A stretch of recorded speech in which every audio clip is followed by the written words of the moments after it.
Hello students, welcome. 10th RBSc का अपना topic है बहुलक। इससे स्टार्टिंग करते हैं और इसके बारे में पढ़ते हैं, बहुपद के बारे में पढ़ते हैं। चैप्टर कौन सा है? 3। ये आपको पता ही होगा, RBSc 10th क्लास का चैप्टर है। RBSc 10th, ठीक है। 10th RBSc का 3rd चैप्टर है अपना पॉलिनोमियल, उसके बारे में अपन पढ़ेंगे। चैप्टर की स्टार्टिंग यहीं से, कोर्स की स्टार्टिंग यहाँ से करते हैं, ठीक है। तो पॉलिनोमियल होते क्या है उसके बारे में अपन इसको ब्रीफली पढ़ेंगे और उसके मेथड्स क्या है सॉल्यूशन करने के, जैसे और उसके टाइप कैसे होते हैं उसके बारे में अपन धीरे धीरे इसके बारे में पढ़ेंगे, ठीक है। तो सबसे पहले तो जानते हैं कि पॉलिनोमियल बहुपद को लिखा कैसे जाता है। बहुपद को कैसे लिखा जाता है? जैसे ये f(x) है, इसको लिखने का तरीका होता है, ये जो होता है ये कोफिशिएंट होता है। क्या होता है? कोफिशिएंट होता है, मतलब गुणांक होता है। क्या होता है? ये गुणांक होता है किसी भी। और ये क्या है? x जो होता है वो वेरिएबल होता है, ठीक है। चर अचर जिसको बोलते हैं ना, उसी टाइप से ये होता है वेरिएबल, ये होता है गुणांक। x की पावर n, ये जो है n, ये है घात। क्या है? घात है। तो इस पॉलिनोमियल के अंदर ये चीजें देखो, a की पावर n ये होता है गुणांक, कोफिशिएंट, और x की पावर n जो होता है वो होता है घात, और a n-1 इस टाइप से चलता है। ये डिसेंडिंग ऑर्डर में चलता है, सबसे बड़ा पहले आता है और ये सबसे छोटे छोटे ऐसे। और ये जो लास्ट में जो ये पद रहता है, ये लास्ट में उसको बोलते हैं अचर पद। अचर मतलब कांस्टेंट, ये कांस्टेंट टर्म्स होती है। जैसे 1 2 3 4 ये नेचुरल नंबर या नेचुरल नंबर, होल नंबर, कुछ भी हो सकता है, इंटीजर्स होगा। लास्ट के अंदर जो भी नंबर आएगा वो होगा कांस्टेंट। कांस्टेंट का मतलब होता है वेरिएबल फ्री टर्म, मतलब इसके साथ x नहीं है, बाकी इससे सब पहले वालों के साथ x है, इसलिए वो वेरिएबल्स के साथ जो भी होगा वो कोफिशिएंट कहलाएंगे उस पर्टिकुलर वेरिएबल के। जैसे x की पावर 1 मतलब x का कोफिशिएंट a1, x की पावर n-1 का कोफिशिएंट an-1 होता है। और ये जो लास्ट में जो पद होता है उसको बोलते हैं अचर, जिसको अपन कांस्टेंट बोलते हैं। आई बात समझ में?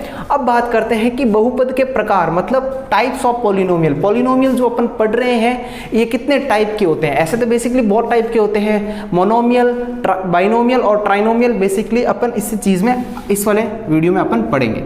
आई बात समझ में? देखो कि जो ये एक पदीय, पहला कौन सा टाइप है अपना? एक पदीय। एक पदीय का मतलब होता है, इंग्लिश में इसको बोलते हैं मोनोमियल। मोनोमियल का मतलब होता है सिंगल टर्म वाला, एक पद वाला। एक पदीय नाम से पता चल रहा है, एक पदीय मतलब एक पद वाला। जैसे एग्जांपल के तौर पे मैंने ले लिया 7x, ठीक है। इसके साथ में क्या 7x, ऐसे मत कर देना कि सर ये 7 और x ये अलग अलग हो गए, ये दो पद हो गए। ये दो पद नहीं है, 7 और x आपस में कैसे हैं? मल्टीप्लाई में हैं। और ये चीजें मल्टीप्लाई में कितने भी काउंट हो सकती है, लेकिन जब इसके साथ में कोई प्लस नहीं है, प्लस करके कोई चीज नहीं है, जब तक अपन प्लस करके कोई चीज ऐड नहीं करेंगे जब तक वह एक पदीय ही रहेगा। जैसे मैं बोलूं कि मैंने लिख दिया x, y और z, ये भी क्या है? एक पदीय है।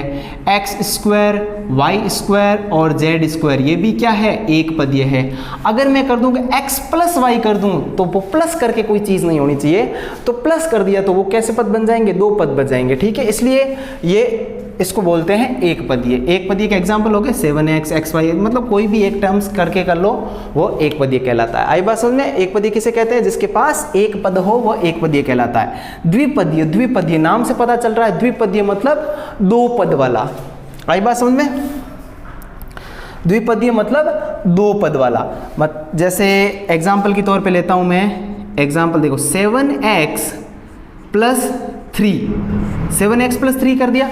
अब 7x + 3 कर दिया तो देखो ये एक पद है, ये फर्स्ट, और ये वाला सेकंड, ये दो पद हो गए। एक और दो पद साथ में ऐड हो गए, इसको क्या बोलते हैं? द्विपदीय। इसको क्या बोल दिया? द्विपदीय। जैसे मैंने लिख दिया x + y या x² + y² कर दिया, तो x और y मतलब प्लस करके कोई दो चीजें ऐड हो गई, इसलिए इसको क्या बोलते हैं? द्विपदीय। तो द्विपदीय की डेफिनेशन क्या होगी कि वे पद जिसमें दो पद हो, वे पॉलिनोमियल, वे बहुपद जिसमें दो पद हो। क्या हो? x + y मतलब x करके साथ में कोई दो ऐड हो, उसको क्या बोलते हैं? द्विपदीय बोलते हैं। अब तीसरा प्रकार है अपने पास, तीसरा टाइप है ट्राइनोमियल। ट्राइनोमियल मतलब तीन पद वाला। इसके अंदर अपने आती है क्वाड्रेटिक इक्वेशन। क्वाड्रेटिक इक्वेशन वैसे बेसिकली वही क्वाड्रेटिक इक्वेशन ही है, लेकिन ये क्या है? X square plus 2x plus 3। अब देखो ये 1, ये 2 और ये 3 पद हो गए। तो 3 पदों को एक साथ ऐड कर दिया, इसलिए इसको क्या बोलेंगे, त्रिपदीय। तो त्रिपदीय के एग्जांपल कौन से हो गए, देखो X square plus Y square plus Z square. Power कितनी भी हो सकती है, पावर 300 200 कितनी भी हो सकती है, पावर से कोई मतलब नहीं है अपन को मतलब है प्लस करके कितने पद ऐड है उसको क्या बोलते हैं, त्रिपदीय बोलते हैं। 3 पद वाला क्या होता है, त्रिपदीय होता है। तो नाम से पता चल गया ट्राइनोमियल की डेफिनेशन, द्विपदीय, एकपदीय। तो बहुपद के प्रकार की जो भी थे आपको समझ में आ गया अच्छी तरीके से। अब है बहुपद को, अब जैसे अभी आपने पढ़ा कि ये बहुपद है x plus Y, X square plus Y square, ये आपने अभी डिसाइड किया। जो सर आप पूछोगे सर आपने ये बताया कि ये बहुपद है, सही बात है। अब आप बोलोगे, आपके पास एक इस टाइप के एग्जाम्पल भी आएंगे, ऐसे आएंगे, लेकिन उसको मैं बहुपद की कैटेगरी में नहीं लूंगा। क्यों, देखो बहुपद नहीं होने की कंडीशन, ऐसे भी एग्जाम्पल आएंगे, ऐसे भी पॉलिनोमियल ऐसे भी आएंगे आपके पास अलजेब्रिक इक्वेशन की जिसकी पावर फ्रैक्शन में हो, नेगेटिव हो, इस टाइप के जो भी आएंगे उसमें आपको क्या करना है, वह बहुपद के अंदर काउंट नहीं करने हैं। कैसे, देखो दो बहुपद के नहीं होने की कंडीशन, अगर आपको किसी भी इक्वेशन के अंदर ऐसे कोई टर्म मिल जाए, ऐसी कोई अलजेब्रिक इक्वेशन मिल जाए, तो वह बहुपद नहीं होगा, वो पॉलिनोमियल नहीं होगा। आई बात समझ में। देखो कैसे, x की पावर मैंने लिखा यहाँ पर 3/2 और x की पावर 1/2। अगर x की पावर, x क्या है यहाँ वेरिएबल है, x की पावर जैसे भी अगर फ्रैक्शन में आ जाए, घातांक कभी भी भिन्न नहीं होनी चाहिए, घातांक कभी भी भिन्न नहीं होनी चाहिए, तो वो किस में आएगा, काउंट होगा, वो बहुपद के अंदर काउंट नहीं होगा। आई बात समझ में, ये बहुपद के अंदर काउंट नहीं होते हैं। आई बात समझ में। तो √2x मतलब ये √2 कैसा है, √2 एक अपरिमेय संख्या है। कैसी परिमेय संख्या, कैसी संख्या है, अपरिमेय संख्या है। आई बात समझ में। और अपरिमेय संख्याएं कभी भी अपरिमेय संख्याओं के साथ मल्टीप्लाई हो रहा है, देखो इसका x का मल्टीप्लाई किसके साथ हो रहा है, √2 के साथ हो रहा है, और x खुद रूट के अंदर आ गया, तो अपरिमेय संख्याएं नहीं होनी चाहिए। किसी भी बहुपद, किसी भी पॉलिनोमियल के अंदर अपरिमेय संख्याएं के साथ वेरिएबल अगर मल्टीप्लाई में है तो वह बहुपद के अंदर काउंट नहीं होगा, पॉलिनोमियल के अंदर काउंट नहीं होगा। ये होगा x प्लस 1/x, मतलब x जैसे ही ऊपर जाएगा तो इसकी पावर कैसी हो गई, नेगेटिव हो जाएगी। तो घातांक कभी भी ऋणात्मक नहीं होने चाहिए। घातांक कैसे नहीं होने चाहिए, ऋणात्मक कभी नहीं होने चाहिए। पावर कभी भी नेगेटिव नहीं होनी चाहिए। Power will be not negative, will be not negative, ठीक है। पावर कभी भी नॉट नहीं होनी चाहिए। और अपरिमेय संख्या मतलब इरेशनल नंबर कभी भी नहीं होनी चाहिए, इरेशनल नंबर कभी भी नहीं होने चाहिए। घातांक मतलब पावर कभी भी फ्रैक्शन में नहीं होनी चाहिए। आई बात समझ में। तो ये थे अपने बेसिक थ्योरी।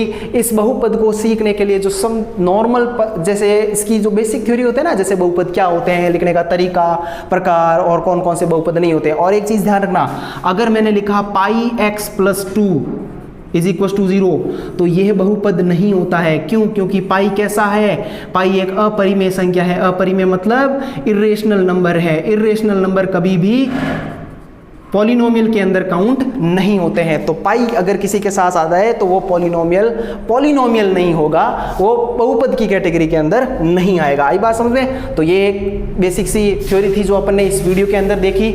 आगे अपन क्या करेंगे, शून्यक मतलब जीरोज ऑफ पॉलिनोमियल के बारे में सीखेंगे कि जीरोज कैसे होते हैं और different types of quadratic equation को सॉल्व कैसे करते हैं वो उसके बारे में सीखेंगे। क्वाड्रेटिक इक्वेशन के मिडिल टर्म स्प्लिटिंग मेथड से कैसे सॉल्व करते हैं उसके बारे में अपन थोड़ी सी सीखेंगे। तो इसको अच्छी तरीके से नोट कर लेना। और इसके जो नोट्स हैं, आपको इस चैप्टर के जो नोट्स अच्छी तरीके से जो बनाए हैं मेरे खुद के हैंड राइटिंग नोट्स के द्वारा, हैंड राइट से बनाए हुए नोट्स जो है आपको इस एप्लीकेशन के अंदर मिल जाएंगे। तुम चाहो तो वहां से लेना ही है तुम्हें, ठीक है। क्यों, क्योंकि जब आप वीडियो देखोगे तो वीडियो के जैसे नोट्स जो बनाए हुए हैं वो आपको इस कंटेंट के अंदर मिल जाएंगे। आई बात समझे।